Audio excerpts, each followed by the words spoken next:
Olá, turma. Eu espero que esteja tudo bem com vocês. Esta é a nossa aula número 6 da disciplina Tecnologias Multimídia, dentro do TSI, que é a pós-graduação Lato Sensu em Tecnologias e Sistemas de Informação. Esta aqui é a nossa penúltima aula, nosso penúltimo encontro nessa disciplina de Tecnologias Multimídia. A primeira aula foi introdutória, apresentamos alguns princípios relacionados com tecnologias multimídia. Depois tivemos duas aulas sobre imagens, uma delas falando sobre representação digital de imagens e a outra falando sobre compressão e formatos.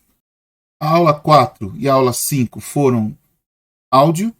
Falamos sobre propriedades físicas do som, representação digital do som e compressão e formato.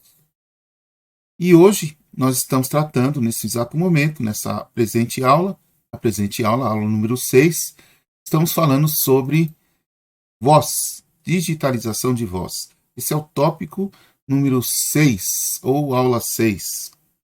Esses são os tópicos que nós vamos abordar na aula 6. Conteúdo aqui do tópico 6.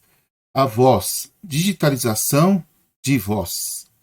Propriedades do sinal de voz, amostragem e quantização, formato PCM. Aplicado aqui na telefonia. Nós já falamos sobre o PCM, vocês podem dar uma recapitulada caso precisem relembrar sobre o PCM em aulas anteriores. Características do sinal de voz. Características do sinal de voz. A percepção auditiva do ser humano não é uniforme. Algumas frequências sensibilizam mais o ouvido humano do que outras. Temos aqui o conceito de frequências críticas. As frequências críticas superiores são as frequências a partir das quais começa a haver uma maior dificuldade em perceber-se o som. A voz possui espectro que vai até 10 kHz, em média. Em telefonia, limita-se o sinal de voz em 3,4 kHz, o que limita a percepção de alguns sons, mas não prejudica a compreensão. O sinal de voz apresenta trechos quase periódicos e também apresenta trechos quase aleatórios. Uma única palavra, na hora de ser pronunciada, nós podemos encontrar trechos assim. Nós vamos exemplificar com a palavra som. A produção de sinais surdos e praticamente aleatórios, então esses sinais aqui estamos denominando de surdos e praticamente aleatórios, como a consoante S na palavra som quando pronunciada. Som. Essa figura está aqui no próximo slide. Ou, pelo contrário, sonoros e praticamente periódicos. No caso aqui, a vogal O da palavra som, quando pronunciada. Som. Então, a vogal O, ela tem uma aparência quando a voz é digitalizada e você visualiza um sinal elétrico correspondente a essa voz, produzida pelo processo de transdução obtida por um microfone. Esses sinais surdos e sonoros, eles se relacionam respectivamente, surdos e sonoros, ou praticamente aleatórios, ou praticamente periódicos, grosseiramente falando, em ambos os casos, com a ausência ou a presença de vibração das cordas vocais. Aqui está a figura, um trecho dela é o som. Nós olhamos aqui e vemos a existência aqui de duas regiões do nível de voz. Aqui está a pronúncia da palavra som. E nós demandamos aqui duas formas distintas de tratar o sinal de voz, tendo-se em vista a digitalização. Quando nós olhamos esse sinal aqui, um sinal elétrico, nós vemos esse trecho, som, a parte surda, que tem um comportamento que como se fosse aleatório, tem uma semelhança com ruído, bastante semelhante a um ruído, porque tem amplitude reduzida e frequências assim aleatórias. E o som, a parte, o O, nós notamos aqui uma amplitude maior e um espaçamento maior, e passa-se uma impressão de uma certa periodicidade. Não é, mas é como se fosse.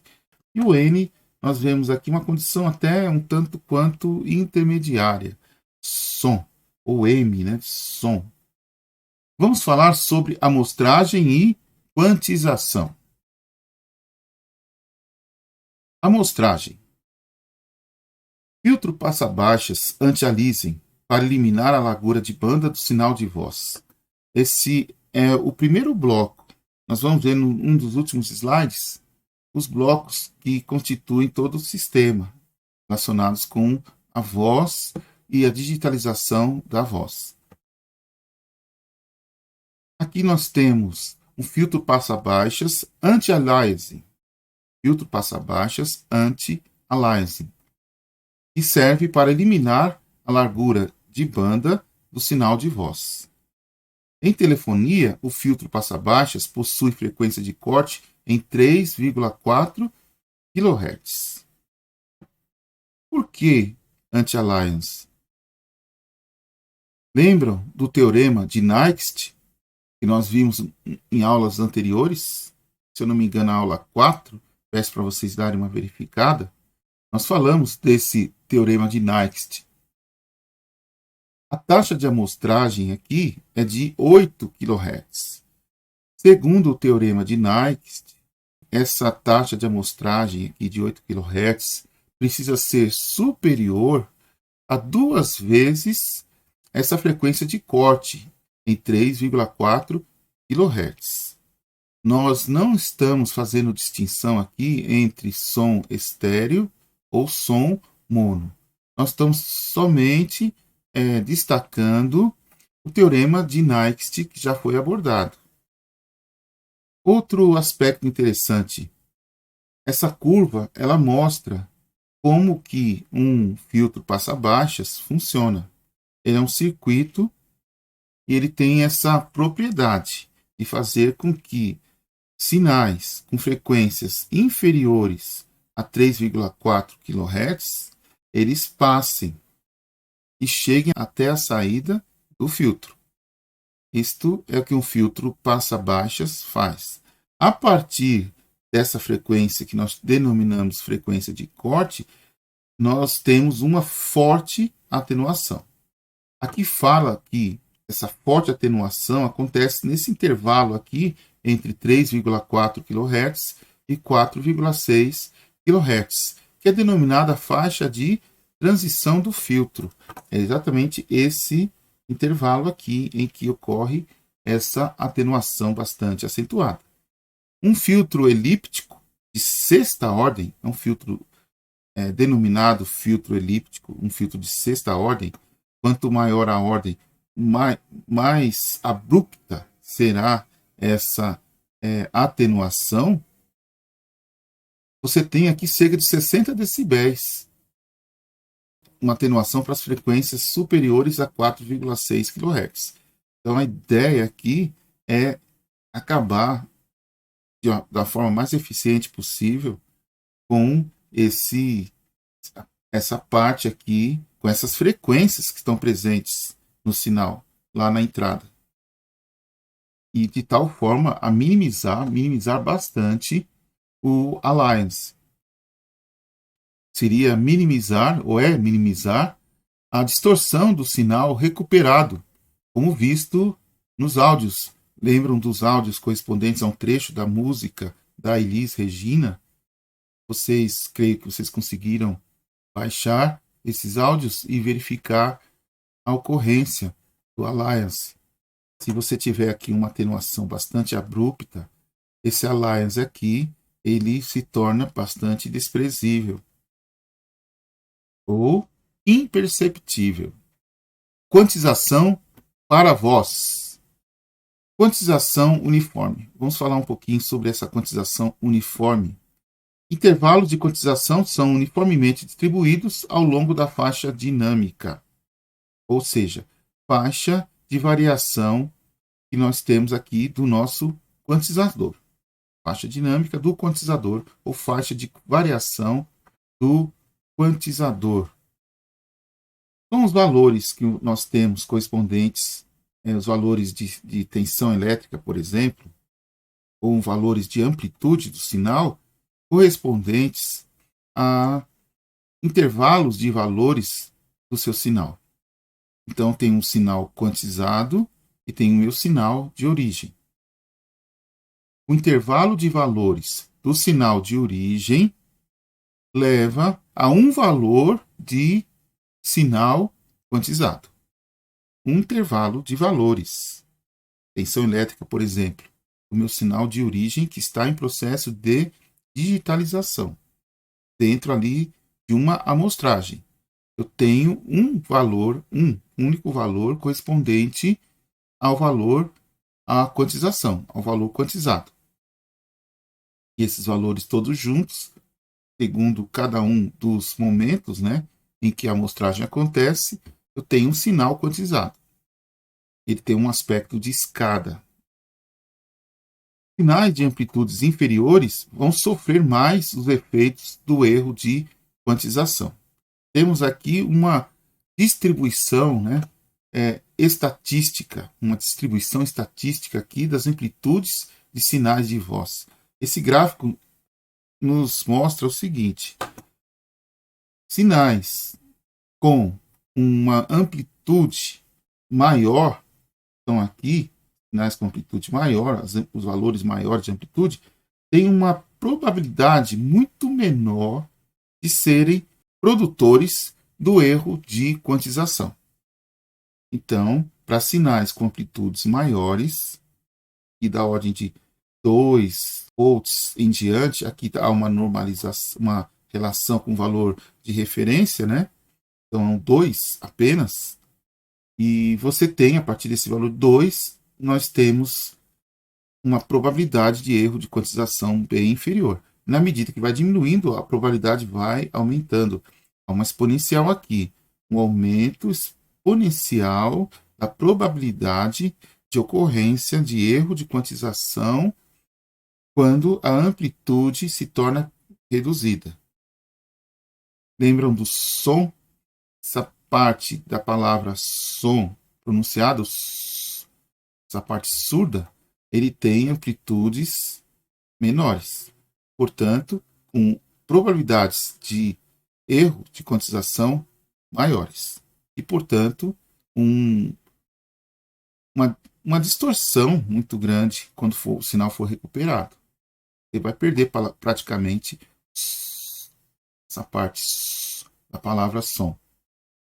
Uma solução para esse problema aqui que nós identificamos, que é o erro de quantização numa quantidade maior para sinais de voz de amplitudes menores. Sinais com distribuição estatística de amplitudes do tipo exponencial, sinal de voz, acabei de mencionar, não é? Devem ser quantizados de maneira não uniforme. Está o não uniforme, com intervalos de quantização menores para as menores amplitudes, e intervalos de quantização maiores ou superiores para amplitudes superiores ou maiores, fazendo com que a relação sinal-ruído de quantização fique aproximadamente constante em toda a faixa dinâmica do sinal de entrada do seu quantizador. Esse gráfico aqui nós damos uma ideia do que seria essa amplitude de quantização. E isso aqui, amplitude de quantização, ela está na vertical, esse intervalinho aqui. Então, eu tenho, o que vai ser feito aqui? Eu tenho um sinal E essa amplitude desse sinal, isso que está em cinza, tá bom? Isso aqui que está em cinza. Eu tenho os meus níveis de quantização, esses deltas Q aqui.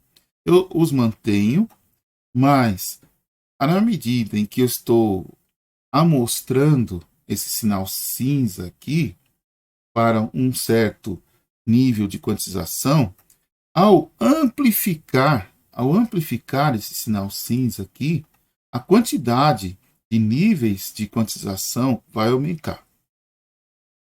Simplesmente porque eu aumentei esse trecho aqui do som. Seria o trecho aleatório, o surdo, da palavra som. E eu tenho, portanto, uma quantização de maneira não uniforme. Eu quebro a uniformidade dessa forma, fazendo essa amplificação aqui para os níveis de amplitude inferior. Portanto, maior quantidade de níveis quantizados. Nós temos dois momentos no sistema. Transmissão, sinais de pequena amplitude são mais amplificados que os de grande amplitude. Então, isso que nós acabamos de falar, da não linearidade, aqui, da não uniformidade, ou também da não linearidade no processo de quantização, ele é feito aqui na transmissão. Então, quando falar nisso, nessa não uniformidade, ou essa não linearidade, nós estamos pensando na transmissão. Sinais de pequena amplitude são mais amplificados que os de grande amplitude. Dessa forma, mais níveis de quantificação são ocupados por esses sinais menores, quando aplicados a um quantizador uniforme. Olha aqui o quantizador uniforme aparecendo novamente. Então, essa não uniformidade aqui, essa não uniformidade que acontece aqui na transmissão, ela, na verdade, ela é devido a uma amplificação do sinal. Desse sinal que tem um aspecto de ruído, ou um caráter aleatório, ou mais aleatório. Esse processo nós chamamos de compressão. Já na recepção, nós temos o contrário. Na recuperação do sinal, o processo inverso é realizado, ou seja, a expansão. Aqui, nós temos a parte digital do nosso sinal, e esse sinal ele é transmitido, mas quando ele é recebido por um receptor, é necessária essa recuperação, evidente, porque senão a palavra som, por exemplo, a palavra ela ia ficar extremamente destacada na hora de ouvir. E o O e o M iam desaparecer. Ia ficar só ia ficar bem baixo, bem baixinho. Então, aí há uma correção na recepção. Você remove a expansão. E desta forma, quando no processo de digitalização, nessa parte de quantização, eu não vou ter mais o problema, essa probabilidade maior de erro de quantização.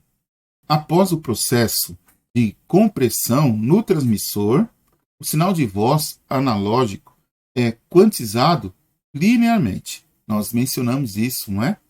Ou seja, uniformemente.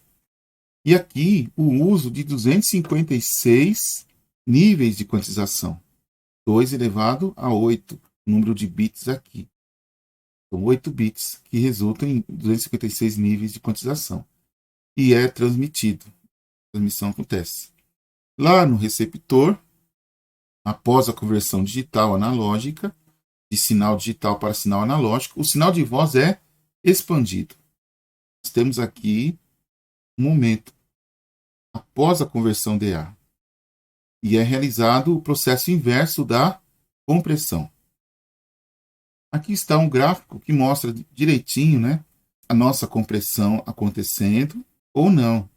Ou seja, o momento em que a quantização acontece, ela pode acontecer de uma forma uniforme, resultando em 8 bits sem compressão, ou pode acontecer de uma forma não uniforme ou não linear. Vamos explicar melhor aqui esse gráfico, tá bom? Esse 0 dB aqui, estou mostrando aqui na tela, 0 dB, indica a maior amplitude do sinal, o sinal com amplitude elevada. O O do som, da palavra som, que nós estamos usando como exemplo o tempo todo, poderíamos usar qualquer palavra, tá? Não apenas a palavra som, mas essa palavra som ela dá um destaque bem interessante para as duas partes que nós temos, que é a parte surda e a parte sonora. A potência normalizada do sinal de voz em decibéis. Aqui, o 0 decibéis indica a maior amplitude e menos 44 decibéis, a menor das amplitudes. Há uma atenuação aqui e uma normalização. Há uma atenuação e uma normalização nesse eixo das abscissas desse gráfico. O nível máximo é 0. Temos aqui o nível máximo do nosso sinal. E os inferiores são os níveis negativos. Na quantização linear, as amplitudes inferiores não são amplificadas antes da quantização. Na quantização linear, as amplitudes inferiores não são amplificadas antes da quantização. Então, ocorre o aumento do sinal e não há aumento nos valores inferiores, que são aqueles que nós falamos de caráter aleatório, como o ruído. Então, nós vemos aqui esse comportamento. Estamos visualizando aqui, então, apenas o sinal de maior amplitude está sendo amplificado. E o de menor amplitude continua com nível inferior. Mas, já na compressão, o sinal e o ruído têm aumento de amplitude, especialmente o ruído, ou aquele sinal, parte surda, ele que tem um aspecto aleatório, um aspecto de ruído. Ele é amplificado aqui. Nós temos, portanto, à medida em que a parte sonora ela é amplificada, a parte surda ela é mais amplificada, bem mais amplificada. Isso dá uma não uniformidade. E essa não uniformidade produz essa compressão. Nós temos essa relação sinal-ruído aqui, em decibéis também, ela acontece de uma tal forma que nós notamos o que significa essa compressão. Nós temos um intervalo maior aqui sem a compressão e um intervalo menor com a compressão.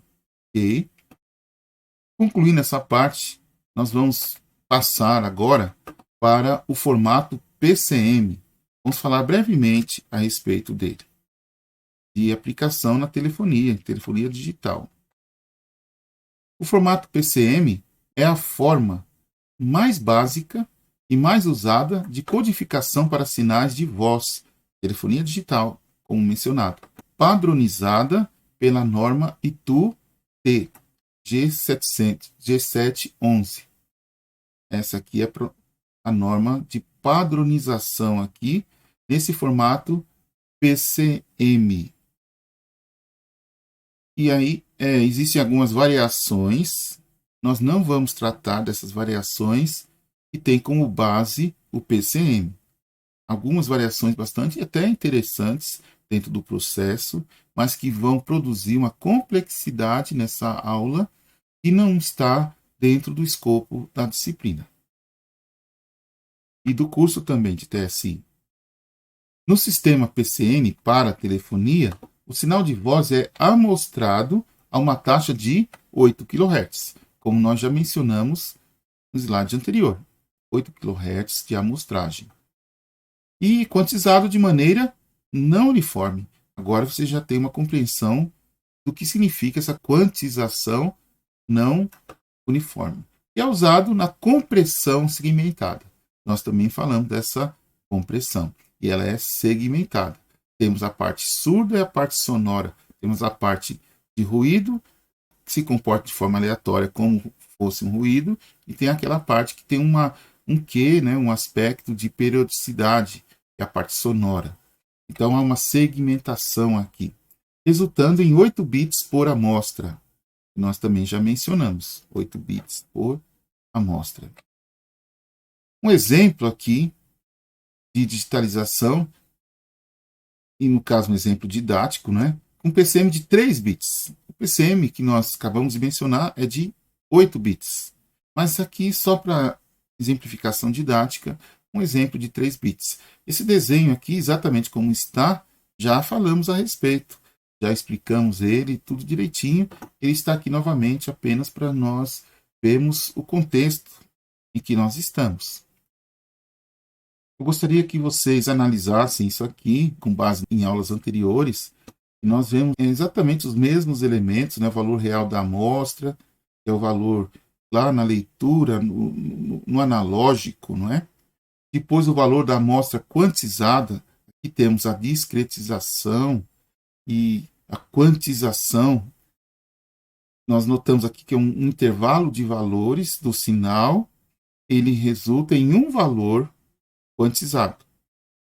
Intervalo de valores do sinal, um valor quantizado. Nós temos aqui, para cada intervalo de valores aqui do sinal, eu tenho o seu correspondente quantizado. Número de código correspondente a esse valor quantizado. Temos aqui um código. A parte de codificação aqui, nós já mencionamos isso em outras aulas. E a sequência PCM. Também nós já mencionamos em outras aulas, que é bastante interessante e importante vocês terem em mente. E temos aqui uma sequência de bits, né? Um trem de bits, né? Um seguido do outro.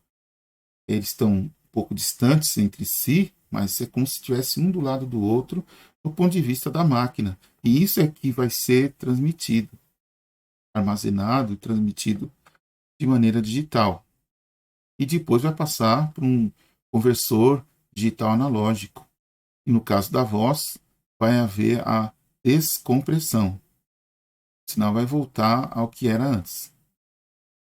Por fim, os nossos elementos básicos de um sistema PCM usado em telefonia digital.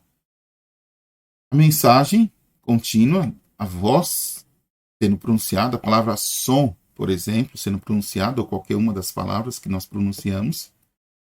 Filtro passa-baixas, lembra do Alliance e do teorema de Nyquist.